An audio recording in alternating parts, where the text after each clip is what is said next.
Hello friends, आप सभी का स्वागत है आपके अपने चैनल बी टॉक्स पर। तो आज हम जिस स्टॉक को डिस्कस करने वाले हैं वो है रिलैक्सो फुटवेयर्स लिमिटेड। ये कंज्यूमर डिस्क्रिशनरी सेक्टर को बिलोंग करता है। तो आखिर कंज्यूमर डिस्क्रिशनरी स्टॉक्स होते क्या हैं? तो दोस्तों, ये वैसे स्टॉक्स होते हैं जो आपकी रोज़मर्रा की ज़िंदगी में यूज़ में तो आते हैं, लेकिन आप इस पे एक कॉल ले सकते हैं कि आपको ये खरीदना कब है। आप इसको आज खरीदना चाहते हैं या आप इसको कुछ दिनों के बाद खरीदना चाहते हैं, ये डिसीजन एक कंज्यूमर के ऊपर रहता है। तो इन्हीं में से अगर हम एक दूसरे स्टॉक को बात करें तो वो है बाटा। बाटा भी ऐसा ही है जो कि फुटवेयर्स और शूज़ के सेक्टर को बिलोंग करता है। ऐसी कुछ और चीज़ें भी हैं हमारे ज़िंदगी में दोस्तों, जिनको हम डिले कर सकते हैं उनकी खरीदारी को, जैसे कि आपकी घड़ियाँ हो गए, जैसे कि आपके कपड़े हो गए, जैसे कि आपके फास्ट फूड हो गए। तो ऐसे ही कुछ और भी स्टॉक्स हैं, जैसे आपका टाइटन हो गया, जैसे कि आपका जुबिलेंट हो गया, जैसे कि आपकी पेज इंडस्ट्रीज़ हो गए। ये सारे स्टॉक दोस्तों कंज्यूमर डिस्क्रिशनरी स्टॉक सेक्टर को बिलोंग करते हैं और आप इनकी खरीदारी को अपने हिसाब से कंट्रोल कर सकते हैं, डिले कर सकते हैं, अवॉइड कर सकते हैं। तो चलिए दोस्तों, without wasting any time, let's begin. तो दोस्तों चलिए शुरू करते हैं कंपनी के फाइनेंशियल से। अगर हम इनके मार्केट कैप पे नजर डालें तो ये निकल के आता है 15,919 करोड़। तो ये एक मिड कैप सेक्टर को बिलोंग करता है। अगर हम इसके करंट प्राइस पे नजर डालें तो ये है अराउंड 641.25 के। इनके 52 वीक हाई और लो में अगर नजर डालें तो हाई नजर आता है 830.15 का और लो नजर आता है 415 का। तो ये अपने लो से काफ़ी ऊपर आ चुका है और अपने 52 वीक हाई से भी काफ़ी नीचे चल रहा है।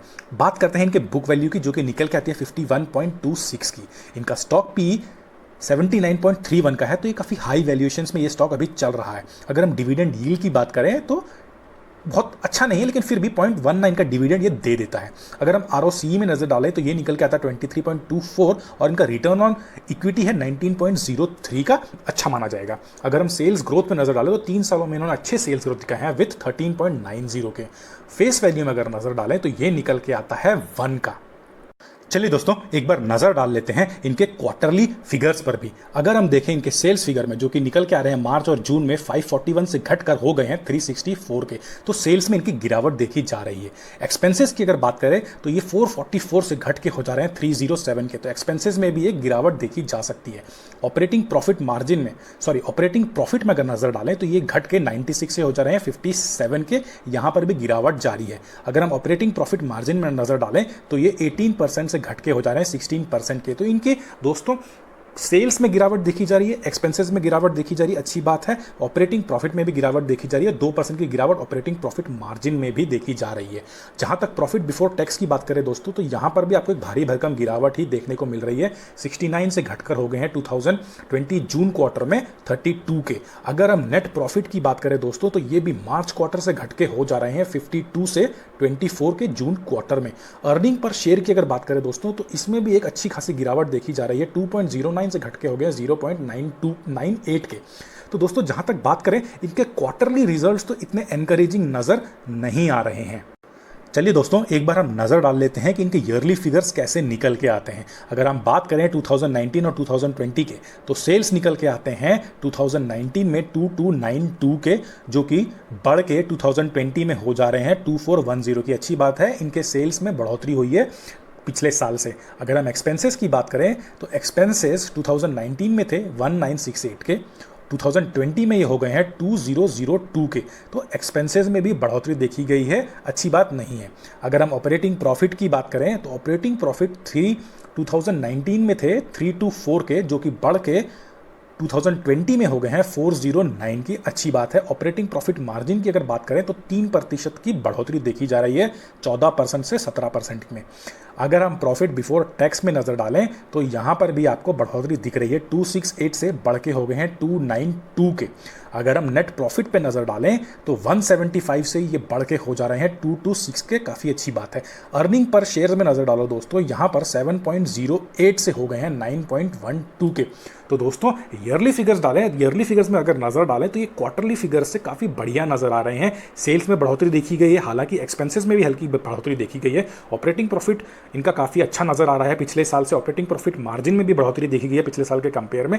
प्रॉफिट बिफोर टैक्स में भी बढ़ोतरी, नेट प्रॉफिट में भी बढ़ोतरी है और अर्निंग पर शेयर में भी बढ़ोतरी है, जैसा कि हमको ईयरली फिगर्स में देखा जा रहा है, जो कि क्वार्टरली फिगर्स में देखा नहीं जा रहा था। तो क्वार्टरली फिगर्स के कंपेयर में ईयरली फिगर्स काफ़ी अच्छे नजर आ रहे हैं। तो चलिए दोस्तों, इसी के साथ इनके सेल्स ग्रोथ पे भी एक बार नज़र डाल लेते हैं। अगर हम इनके सेल्स ग्रोथ पे नज़र डालें तो अभी तक के जो फिगर्स निकल के आ रहे हैं वो इतने अच्छे नहीं दिख रहे हैं, वो है -10.62% के। लेकिन दोस्तों, जैसा कि सेक्टर ये डिस्क्रिशनरी स्टॉक सेक्टर है, नाम पे ये डिस्क्रिशनरी लगा हुआ है, तो कंज्यूमर इस दौर पे, इस इकोनॉमिक डाउनटर्न के सिचुएशन में, इस लॉकडाउन के सिचुएशंस में ऐसे स्टॉक्स को अवॉइड कर सकते हैं। तो कंपनी में इससे कुछ ज़्यादा फर्क नहीं पड़ेगा, बिकॉज सेक्टर ही आपका डाउन चल रहा है। अगर हम देखें पिछले 3 सालों की बात करें तो यहाँ पर 13.90 का ग्रोथ इन्होंने दिखाया है अपने सेल्स में। 5 सालों की बात करें तो 10.84% का ग्रोथ दिखा रहे हैं ये। और अगर हम 10 सालों की बात करें तो यहाँ पर इनका सेल्स ग्रोथ निकल के आ रहा है 15.85 का। तो अच्छा एक स्टेबल ग्रोथ ये लोग दिखा रहे हैं साल दर साल। जहाँ तक अगर हम बात करें इनके प्रॉफिट ग्रोथ की, तो प्रॉफिट ग्रोथ इन्होंने अभी तक का दिखा है 11.98 का। 3 सालों में ये बढ़ के हो जा रहा है 23.56 का, 5 सालों में 17.03 का और 10 सालों में 19.62 का। तो अच्छा सेल्स ग्रोथ भी दिखा रहे हैं, अच्छा प्रॉफिट ग्रोथ भी दिखा रहे हैं। तो दोनों ही चीज़ें अच्छी नज़र आ रही हैं। जहाँ तक CAGR की बात करें दोस्तों, तो काफ़ी बढ़िया निकल के आता है। 10 सालों में 40.57% का और 5 सालों में 20.46 का अच्छा CAGR इन्होंने दिखाया है। सिलसिला जारी है इनका 1 साल और 3 साल में भी, जहाँ पर इन्होंने 51.79 और 36.89 का अच्छा यानी कि बढ़िया CAGR दिखाया है। तो CAGR is also a plus. तो दोस्तों, 10 साल और 5 साल के CAGR पे नज़र बनाए रखें। हम वीडियो के आने वाले भाग में CAGR का कैलकुलेशंस भी दिखेंगे कि इन्वेस्टमेंट आखिर आपका कितना हो जाता है 10 सालों में और 5 सालों में। जहाँ तक रिटर्न ऑन इक्विटी की बात करें दोस्तों, तो ये भी इन्होंने काफ़ी अच्छे दिखाए हैं। लास्ट ईयर में इन्होंने 19.03 का रिटर्न ऑन इक्विटी दिखाया है। 3 सालों में आरोही रहा है इनका 20.02 का, 5 ईयर्स में 21.20 का और 10 सालों में 22.48 का। तो ओवरऑल अगर देखें जाए तो इनके सारे ही फिगर्स अच्छे नज़र आ रहे हैं। चलिए दोस्तों, इसी के साथ नज़र डाल लेते हैं इनके की मैट्रिक्स पर भी। तो दोस्तों, वीडियो में आगे बढ़ने से पहले जो हमारे नए व्यूवर्स हैं और जिन्होंने अभी तक हमारा चैनल सब्सक्राइब नहीं किया है, वो चैनल को सब्सक्राइब कर लें, वीडियो को अपने फ्रेंड्स एंड रिलेटिव्स के साथ शेयर करें, लाइक करें और हाँ दोस्तों, बेल आइकन दबाना ना भूलें ताकि हम जो भी आगे वीडियोस अपलोड करें उनका नोटिफिकेशन आपको तुरंत मिले। तो दोस्तों, बात करते हैं इनके सेक्टर पी की, जो कि निकल के आता है 66.11 का। रिलैक्सो का पी निकल के आता है 70.31 का। तो सेक्टर का पी भी काफ़ी हाई वैल्यूएशंस पे है और कंपनी का पी भी काफ़ी हाई वैल्यूएशंस पे मिल रहा है। सेक्टर के अगर पीबी की बात करें तो ये निकल के आता है 2.92 का और कंपनी का पीबी निकल के आ रहा है 14.39 का। तो कंपनी आपको हाई वैल्यूएशंस पे मिल रही है, ये तो बात सही है। अगर हम डिविडेंड यील्ड की बात करें तो डिविडेंड यील्ड आपको बहुत ज़्यादा एक्साइटिंग इसमें नहीं मिलने वाला है। यहाँ पर इनका कंपनी का डिविडेंड यील्ड है 0.19 का।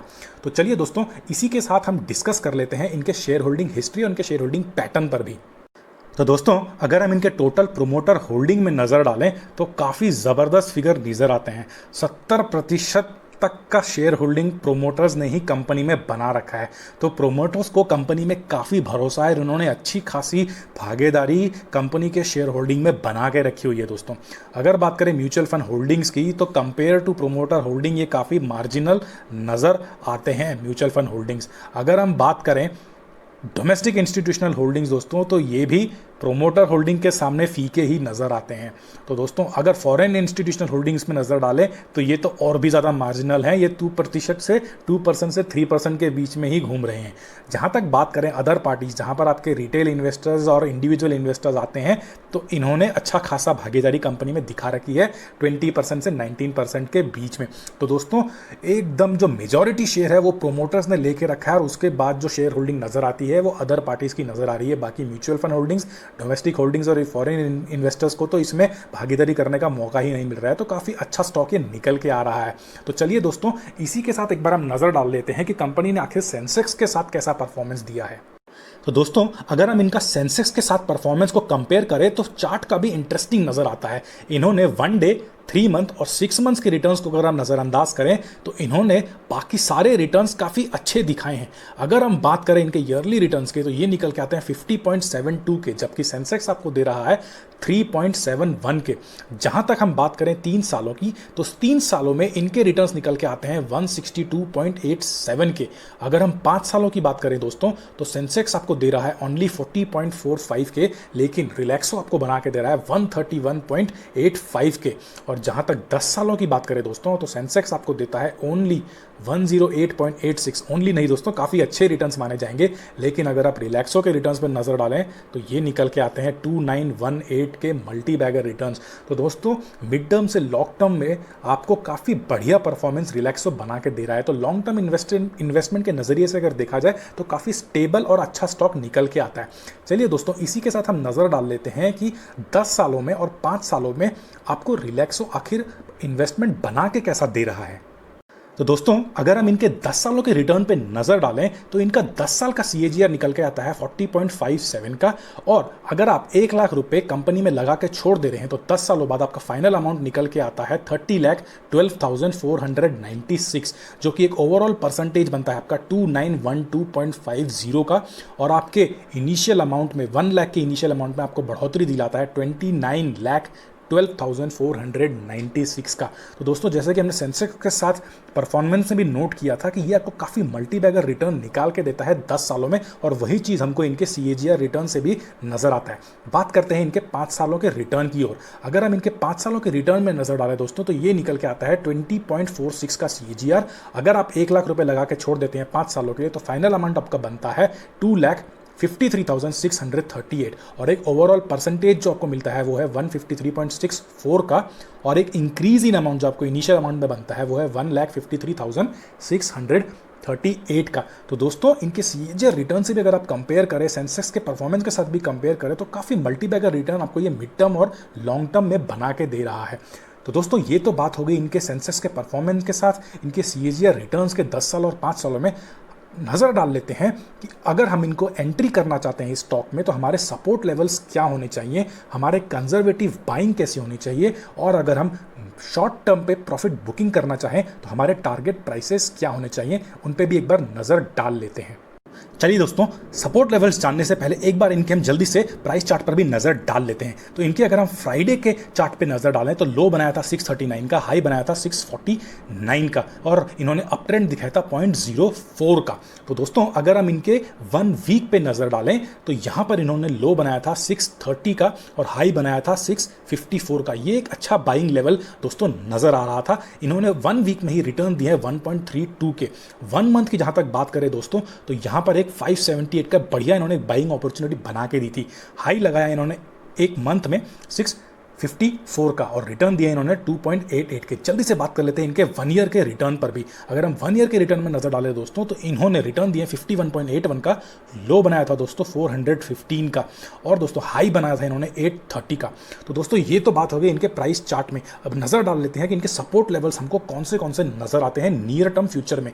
इनका जो पहला सपोर्ट लेवल हमको नजर आता है दोस्तों वो नजर आता है 634 का, और जो सेकंड लेवल हमको नजर आता है दोस्तों वो है 632 का, और दोस्तों तो थर्ड लेवल नजर आ रहा है उस पर नजर बनाए रखें 622 का। ये काफी अच्छा लेवल नजर आ रहा है 622 का, और जो आखिरी सपोर्ट लेवल हमको नजर आता है वो नजर आता है 611 का। तो दोस्तों 634 पे नजर बनाए रखें, 622 पे नजर बनाए रखें। ये काफी अच्छे सपोर्ट लेवल्स नजर आ रहे हैं। बात कर लेते हैं इनके टारगेट लेवल्स की, जहां पर आप अपनी प्रॉफिट बुकिंग हल्की फुल्की कर सकते हैं। तो पहला जो हमको टारगेट लेवल नजर आता है वो नजर आता है 648 का दोस्तों, यहां पर आप नजर बनाए रखें। दूसरा जो नजर आता है वो नजर आता है हमको 654 का, और जो तीसरा नजर आ रहा है दोस्तों वो है 665 का, और आखिरी वाला है 676 का। तो दोस्तों इन चारों सपोर्ट लेवल्स में और इन चारों टारगेट लेवल्स पे आप नजर बनाए रखें। दोस्तों ये स्टॉक थोड़ा कम वोलेटिलिटी दिखाता है, इसका बीटा हमको ओनली नजर आ रहा है 0.64 का, तो आपको बहुत ज़्यादा वोलेटिलिटी नज़र नहीं आएगी। आपको इस स्टॉक के साथ थोड़ा पेशेंस बना के रखना पड़ेगा। सही लेवल्स पे एंट्री लीजिए दोस्तों, ताकि आप अच्छे लेवल्स पे प्रॉफिट बुकिंग कर सकें, और अच्छे लेवल्स पे स्टॉक को अगर आप सेल करना चाहेंगे तो आपको सेल करने का अपॉर्चुनिटी मिलेगा अगर आप एंट्री सही पोजीशंस में बनाते हैं।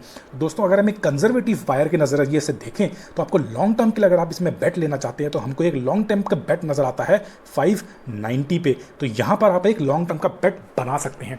तो दोस्तों आशा करते हैं आपको हमारा आज का वीडियो काफ़ी पसंद आया होगा और आप इसे एक बड़ा सा थम्स अप देंगे, वीडियो को लाइक एंड शेयर करेंगे और अपने फ्रेंड्स एंड रिलेटिव्स के साथ भी शेयर करेंगे। तो आज के लिए इतना ही। थैंक यू, धन्यवाद, जय हिंद।